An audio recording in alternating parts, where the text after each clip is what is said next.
Assalamualaikum warahmatullahi wabarakatuh. Waalaikumsalam warahmatullahi wabarakatuh. Alhamdulillahirabbil alamin. Wassalatu wassalamu ala asyrofil mursalin sayyidina wa maulana Muhammadin wa ala alihi wa ashabihi ajmain. Rabbi shrah li sadri wa yassir li amri wahlul 'uqdatam min lisani yafqahu qawli. Rabbi a'udzu bika min hamazatis syayatin wa a'udzu bika an yahdurun. Wa qala ayun innal ladzina amanu wa 'amilus sholihati kanat lahum jannatul firdausi nuzula. Shadaqallahu al-'azim. Wa qala Nabi sallallahu alaihi wasallam man khofa ayyama yaquma akhirul laili falyutir awwalahu wa man tama'a ayyakuma akhirahu falyutir akhirul laili fa inna sholata akhirul laili masyhudatun wa dzalika akhirul. Rawahu Muslim wa Tirmidzi. Kita buka bukunya halaman berapa? 123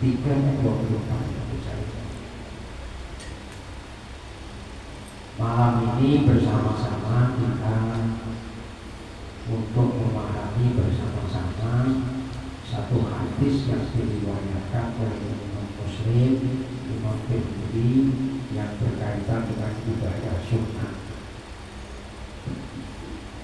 Pada subuh kemarin sudah saya sampaikan bahwa kita diingatkan oleh Rasulullah agar senantiasa memperhatikan 3 perkara. Yang pertama, kata Nabi, agar kita senantiasa melaksanakan, memenuhi kewajiban yang Allah berikan kepada kita. Apa kewajiban yang diberikan oleh Allah kepada kita sebagai manusia yang oleh Allah diberikan amanah untuk beribadah? Maka kita melaksanakan apa yang datang dari Allah yang disampaikan oleh Rasulullah, yakni menjaga keimanan kita. Sebagai wujud menjaga keimanan kita itu, lalu kita buktikan dengan melaksanakan sholat yang 5 waktu. Sholat 5 waktu tidak bisa kita tawar kecuali ada sebab, lalu kita melaksanakan dengan cara kita jamak atau kita kosong. Tapi tidak boleh kita tinggal-tinggal. Jadi kita jamak, kita kosong. Nomor 2-nya kita diingatkan oleh Rasulullah agar kita menjauhi meninggalkan yang diharamkan oleh Allah. Ini yang nomor 3-nya, agar kita senantiasa merasa ridho dalam diri kita, ikhlas dengan apa yang Allah berikan kepada kita, menerima dengan ikhlas takdirnya Allah. Nah, takdir itu ada 2 yang kemarin sudah saya jelaskan. Ada takdir mu'allaq, ada takdir mutlaq. Takdir mu'allaq bisa berubah akibat usaha kita, permohonan kita, ikhtiar kita. Nah, kemarin pada diskusi sampai semuanya berkumpul di masjid sini, lalu diajak untuk membaca Yasin. Kita mohon kepada Allah, ada 3 permohonan kita. Yang pertama, kita mohon kepada Allah supaya kita diberi oleh Allah umur panjang, umur barokah untuk beribadah, sehat walafiat. Umur panjang, tapi kalau sakit-sakitan ya susah juga. Jadi umur panjang, sehat walafiat, barokah untuk beribadah. Nah, alhamdulillah sampai sekarang saya dan saudara masih diberikan kesempatan itu. Berarti doa kita dikabulkan.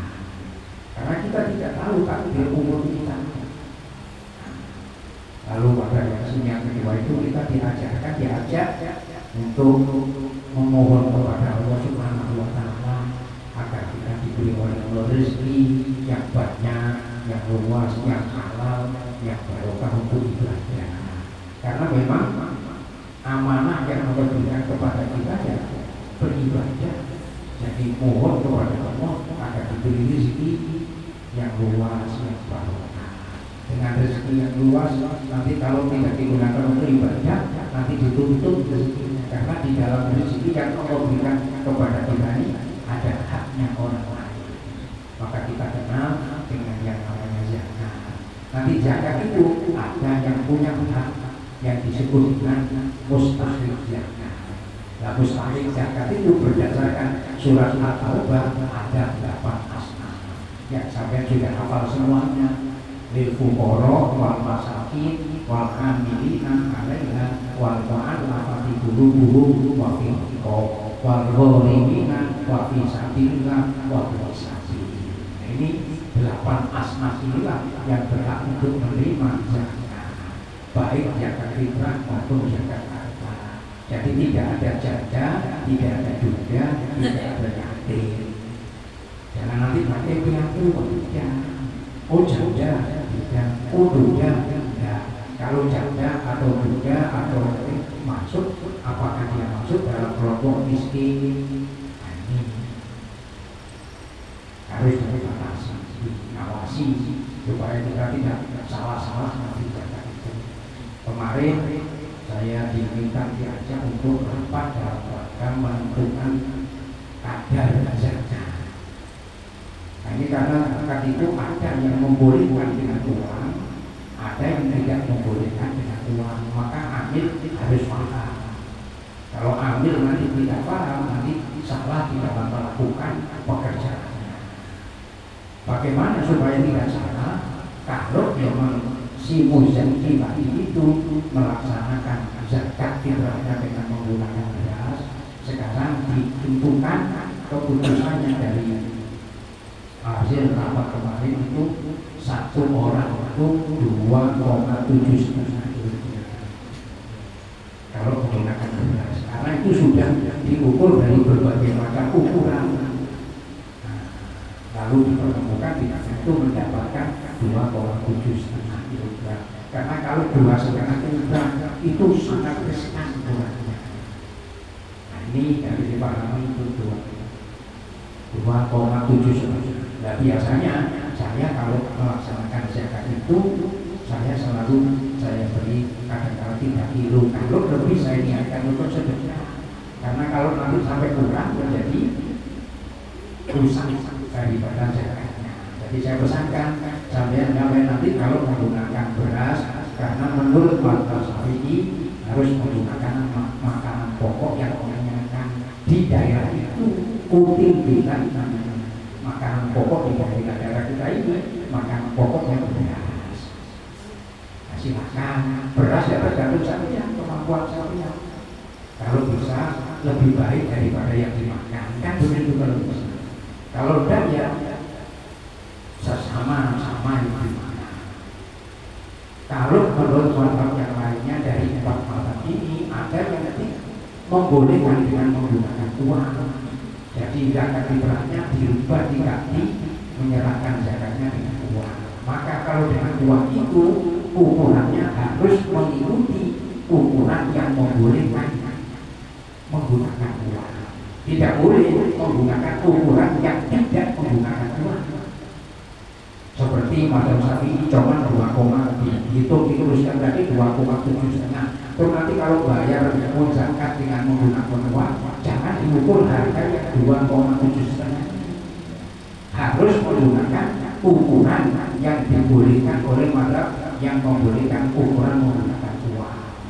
Maka yang menggunakan uang ini ukurannya 3,8 kg.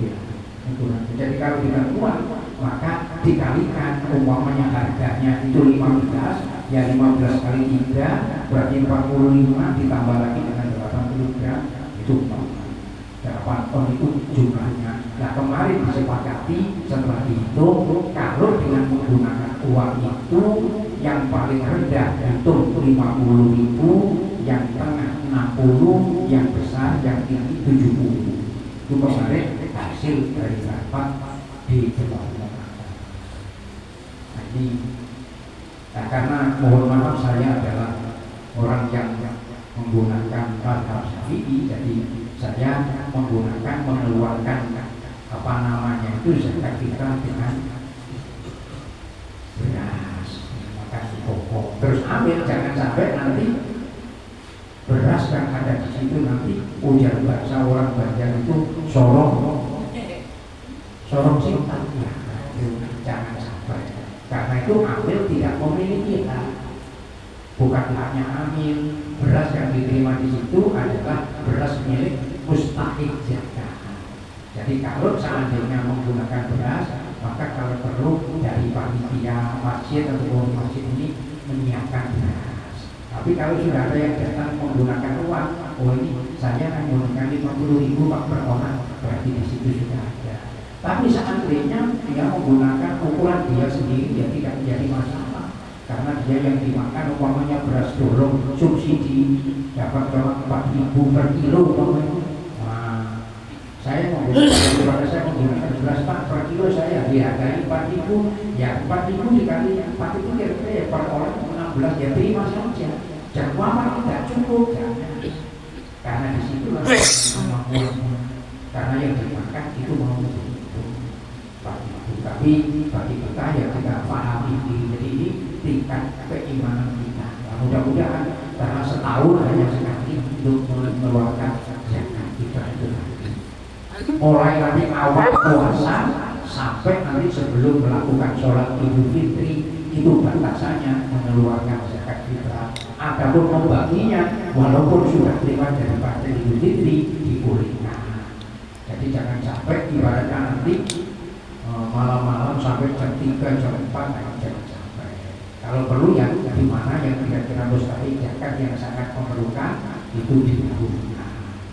Dengan itu adalah upaya dari amil untuk menentukan.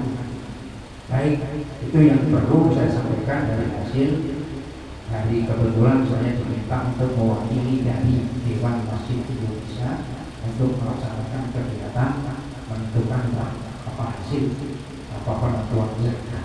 Baik. Adapun ini ada hal yang lain. Kadang-kadang muncul betul ada orang yang mau membayar fidyah. Nah, fidyah ini tidak ada penjelasan amilnya. Jadi amil itu tidak berhak untuk menerima fidyah itu, dan amil fidyah itu tidak boleh dibagikan kepada 8 masalah. Hati-hati. Kalau sampai diminta tolong untuk menyampaikan fidyah ke orang, sampai harus memberikan kepada yang berhak. Tinggal sampai mau apa tidak untuk diminta tolong. Karena sampai bukan amil tidak. Jadi nanti sampai digunakan siapa yang miskin tidak diberikan kepada yang miskin, karena di dalam fidyah itu diberikan kalau kita tidak bisa melaksanakan puasa karena ada sebab yang dibolehkan oleh syar'i dan sebagainya, maka kita hendaknya membayar fidyah. Berapa membayar fidyah itu? Fidyah itu ta'am miskin, kan itu memberi makan kepada orang miskin. Nah ini ditulis kemarin itu antara 40.000 sebenarnya, ada yang 25 itu tergantung pada kemampuan pribadi masing-masing. Nah seperti kalau seorang ibu menyusui dan sebagainya, nah itu kan bisa. Itu hal yang bisa diingatkan bahwa amil bukanlah untuk melaksanakan fidyah tadi, tapi apabila dimintai tolong maka bisa. Ingat bahwa jangan sampai fidyah itu nanti dicampur atau tercampur dengan barang zakat. Baik.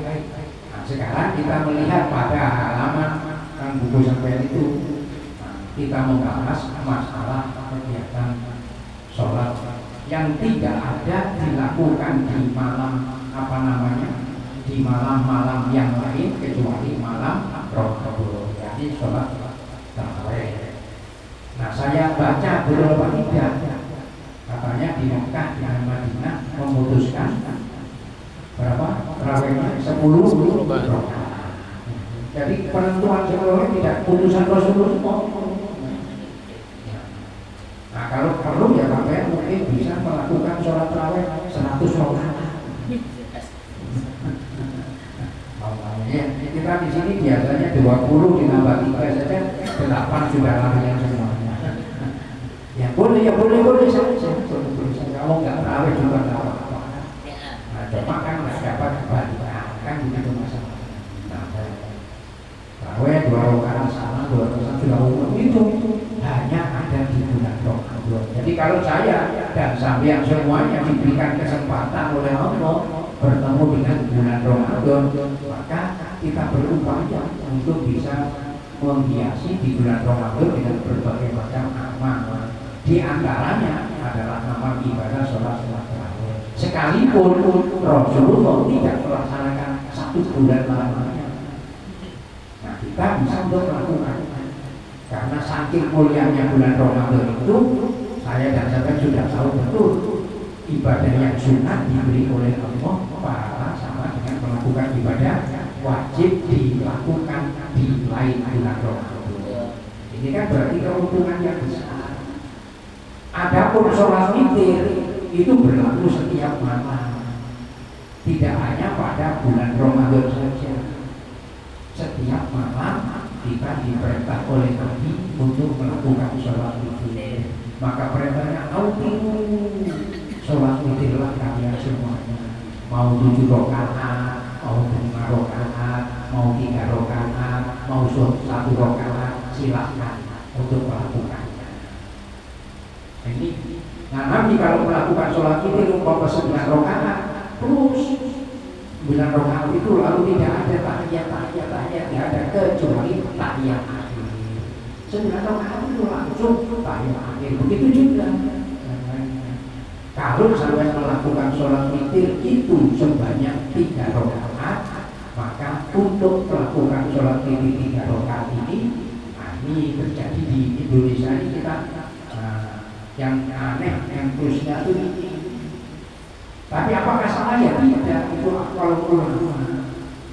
Nanti kita bahas di sini. Tapi yang jelas kita melakukan bagaimana untuk bisa menggunakan kesempatan di bulan Ramadan dengan ibadah.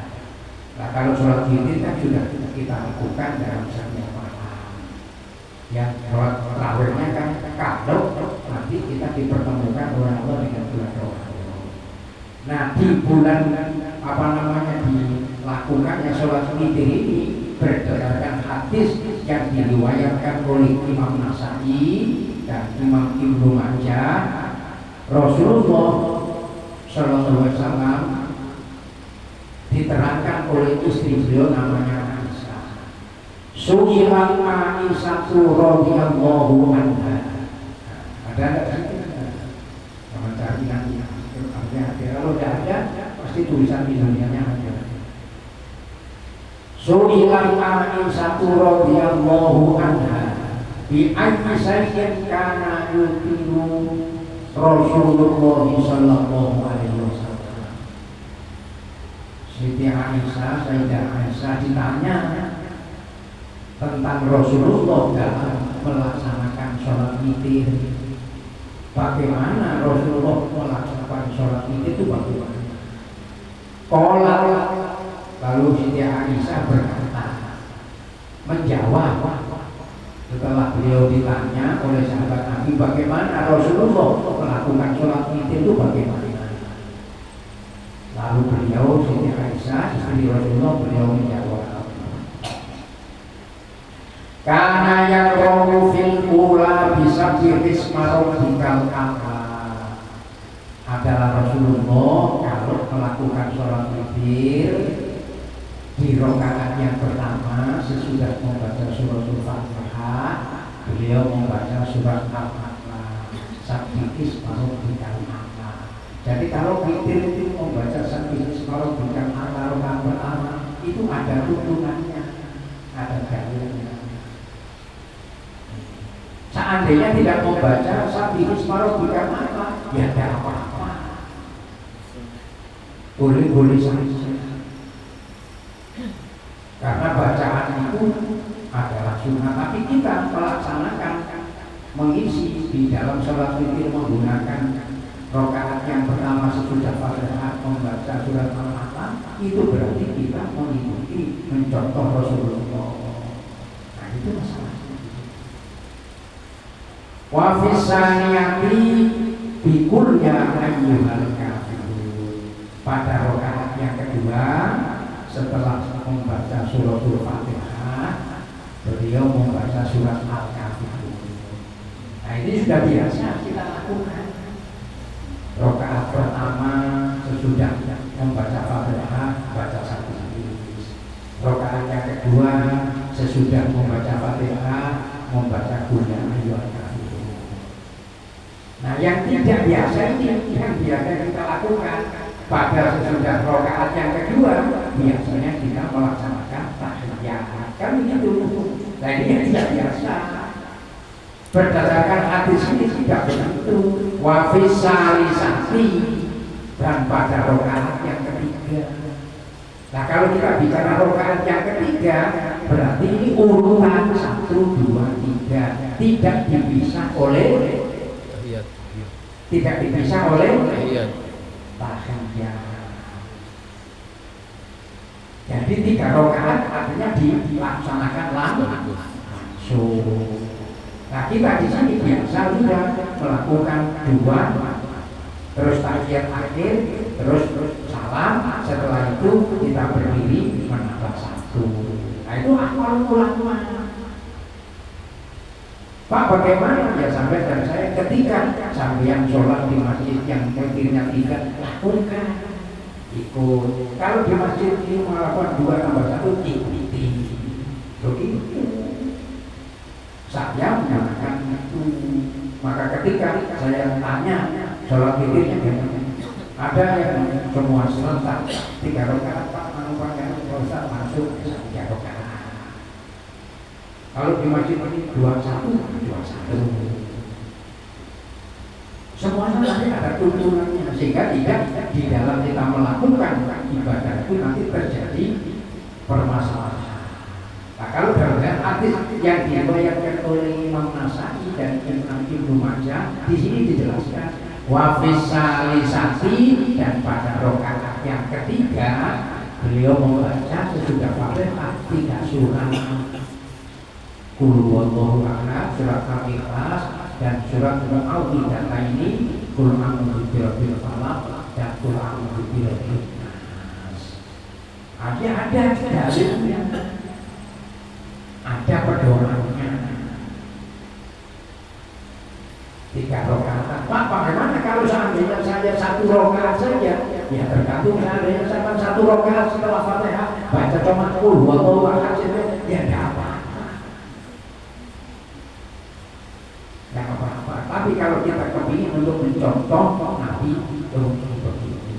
Karena Nabi memerintahkan kita untuk melakukan kalau bisa sholat witir lakukan 7 rakaat. Kalau nggak bisa semuanya mau senang 5 rakaat ya lakukan, senang yang 3 rakaat ya lakukan, senang yang 1 rakaat ya lakukan. Tapi kata Nabi kalau kamu melakukan yang 3 rakaat jangan menyerupai maghrib. Nah kalau maghrib itu ada namanya tahiyat awal. Maka kita paham sholat itu apa? Sholat itu dalam pengertian bahasa maknanya doa. Tapi secara istilah sholat itu perbuatan yang diawali dari takbir, diakhiri dengan salam, terpenuhi syarat dan rukun sholat itu. Jadi kalau sudah salam berarti sudah habis. Jadi kalau kita sholat witir kok usolli sunat witir rakaat ini mustaqbilan dari keadaan makmuman lillahi ta'ala, berarti bahasa kita melakukan sholat witir berapa rakaat itu? 2 rakaat. Berapa? 2 rakaat. 2 rakaat. Kira-kira kalau 2 rakaat itu witir atau tidak? Tidak. Witir itu kan ganjil, sedangkan 2 rakaat itu nah kira-kira sama nggak ganjil dengan benar? Tapi ada dalil yang mengatakan setiap 2 rakaat salam, 2 rakaat salam. Jadi di situ kita harus memahami. Jadi sholat mengikuti daripada Nanti kalau sholat witir sama satu rakaat, usolli sunatan witir rakaatan mustaqbilah kiblat ada makmum lillahi ta'ala. Yang penting sampai nanti kalau jadi makmum, niat menjadi makmum itu wajib. Sehingga sampai nanti kalau sholat tarawih itu kok imamnya itu jalannya sampai 90 per jam umpamanya. Nah, sampai nggak usah repot-repot, yang penting sudah niat untuk bermakmum. Niat bermakmum itu dinyatakan di dalam hati. Cuma kalau dilafalkan usolli sunnatal tarawih rakaataini mustaqbilati dari makmuman lillahi ta'ala. Itu lafadznya. Nanti takbir yang pertama namanya takbir ihram diikuti dengan hati kita bersengaja untuk sholat tarawih niat makmum Allah Ta'ala. Jadi Allahu Akbar. Nanti imam membaca Bismillahirrahmanirrahim alhamdulillahirrahmanirrahim maliki yaumiddin karena kamu enggak usah repot bisa begini sudah. Nanti kalau sudah imamnya Allahu Akbar sama ikut saja Allahu Akbar. Enggak usah repot-repot. Enak sholat berjamaah. Tinggal makmum imam takbir, makmum ikut takbir. Sama imam iktidal kita ikut iktidal. Sami Allahu liman hamidah, kita baru sami Allahu liman hamidah. Jangan sampai baru sami Allah, sampai sudah sami Allah, bisa-bisa nanti sampai mendahului daripada imam. Nah kalau mendahului daripada imam itu nanti kata Nabi, kepala kita nanti diganti oleh Allah dengan kepalanya imam. Kepala imam itu seperti kuda. Jadi diganti.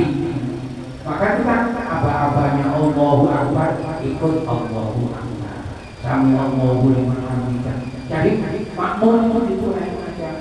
Makanya pendapat daripada mazhab empat ini itu adalah Imam Syafi'i di dalam kelompok mazhab Syafi'i, sehingga beliau menyatakan makanya itu apabila kita menjadi makmum masbuk cukup tidaknya bertemu dengan rukuknya imam sudah mendapatkan satu rakaat.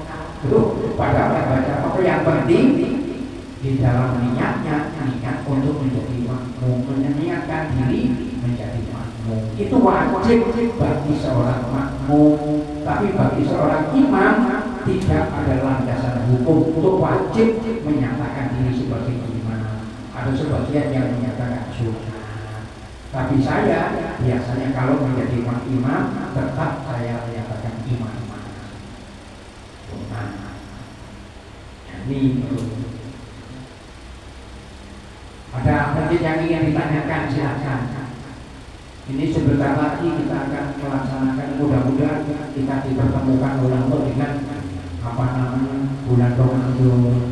Karena kita sudah berdoa itu, lalu kami yang kita doa kita di Yasin ayat 3 itu kan kita dikokohkan iman kita, dikuatkan iman kita.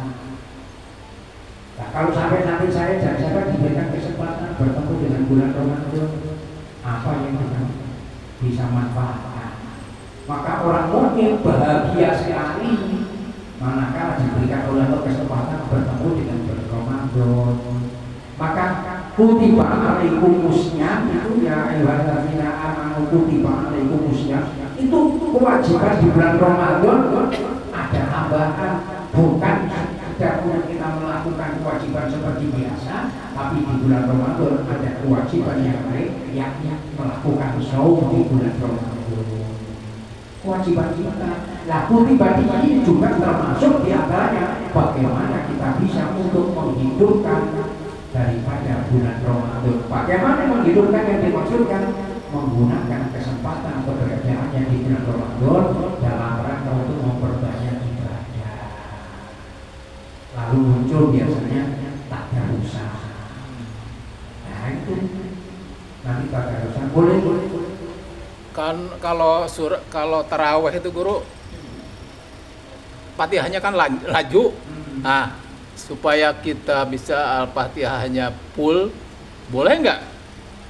Tapi tidak mendahului imam gitu. Kita ngikuti imam baca Al-Fatihah, tapi tidak mendahului imam, boleh nggak? Terus yang kedua, pas dari itidal ke sujud, boleh nggak bersamaan? Tidak mengikut begitu imam belum Allahu Akbar, kita ngikut juga turun, tapi tidak mendahului imam. Karena kalau nunggu imam Akbar, kita baru turun, biasanya ketinggalan guru. Kita sampai, imam sudah bangkit dari sujud. Apalagi yang udah sepuh kan, pelan-pelan turunnya. Imam sudah duduk antar dua sujud, kita baru sujud. Nah itu gimana guru? Yang terpenting tadi saya katakan, jangan sampai kita mendahului imam. Jadi kita umpamanya imamnya baru kita ikut tapi gerakan kita jangan sampai mendahului. Jadi imam belum sujud, tahu-tahu kita sudah duluan. Yang jadi imam siapa? Ya kan? Ada untuk baca Fatihah, ada ayat yang menjelaskan. Idza quri'al Qur'an fastami'u lahu wa ansitu la'allakum turhamun. Di sini di antaranya ahli tafsir menjelaskan asbabun nuzulnya itu kaitannya dengan di antaranya adalah dalam sholat ketika dibacakan oleh Al-Quran dengarkan. Maka Fatihah yang merupakan pokok rukun daripada sholat kita mendengarkan. Maka itu imam ketika sholat di lain karena sholat tarawih itu biasanya imam itu selesai baca Fatihah, selesai itu untuk membaca surah itu imam memberi jeda, memberi waktu. Nah kalau sholat tarawih tidak mengenal waktu lagi, lanjut. Malah Fatihahnya kalau menurut, nah itu yang Ustaz kemarin itu Asbiani kah? Siapa? Lupa saya namanya. Apa itu namanya? Arifin Al-Tabari yang kemarin itu bisa-bisa sholat sampai nggak sah semuanya. Karena baca Fatihahnya tidak lagi menggunakan tajwid yang pendeknya. Coba kalau sahabat baca Fatihah coba gimana tajwid yang pendek? Tidak ada. Nggak ketemu. Bismillahirrahmanirrahim.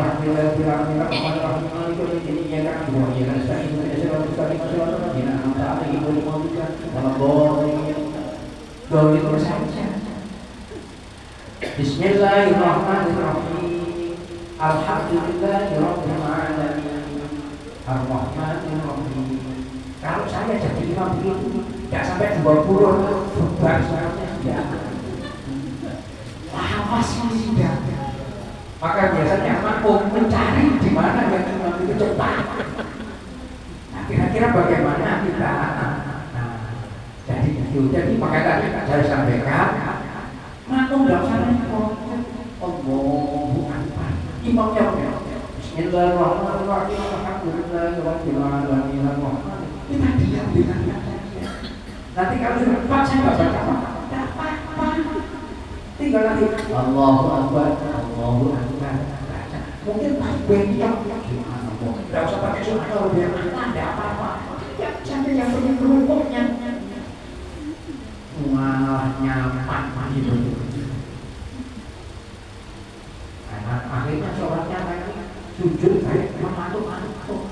Kalau sudah seperti mantuk-mantuk, itu sholatnya itu tidak diterima oleh Allah Subhanahu wa Ta'ala. Maka pesan saja, mumpung belum dilakukan ini, mari kita jaga sholat yang kesempatan bulan bukan cuma sekedar rame-rame, tapi bagaimana kita memperbaiki ibadah kita. Kan begitu masalahnya. Nah kalau sampai mau cepat, ya nanti ayo sama-sama berangkat ke Blitar. Ikut yang 8 menit kan 7 menit itu.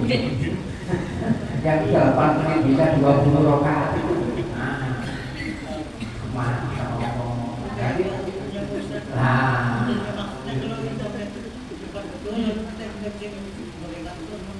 ya, tadi sudah saya katakan makanya tidak bisa ngikuti tadi karena kita baca macam-macam, baca Fatihah dibuka, sementara imamnya sudah rukuk.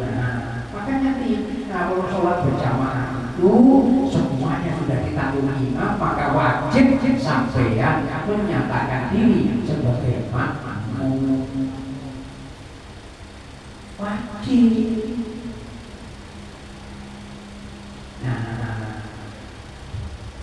Wah ini kalau dibuka sampai mana? Sampai di sini aja ya. Al-Fatihah. Iya.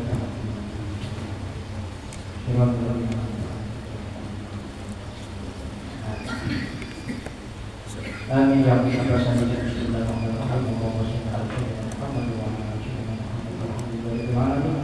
Allahumma inna nas'aluka ilman nafi'an wa amalan mutaqabbalan wa yaqinan shadiqan wa rizqan wasi'an halalan thayyiban mubarakan bi rahmatika ya arhamar rahimin walhamdulillahi rabbil alamin.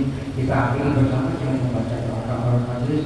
Bismillahirrahmanirrahim. Subhanakallahumma wa bihamdika asyhadu an la ilaha illa anta astaghfiruka wa atubu ilaik. Wassalamualaikum warahmatullahi wabarakatuh.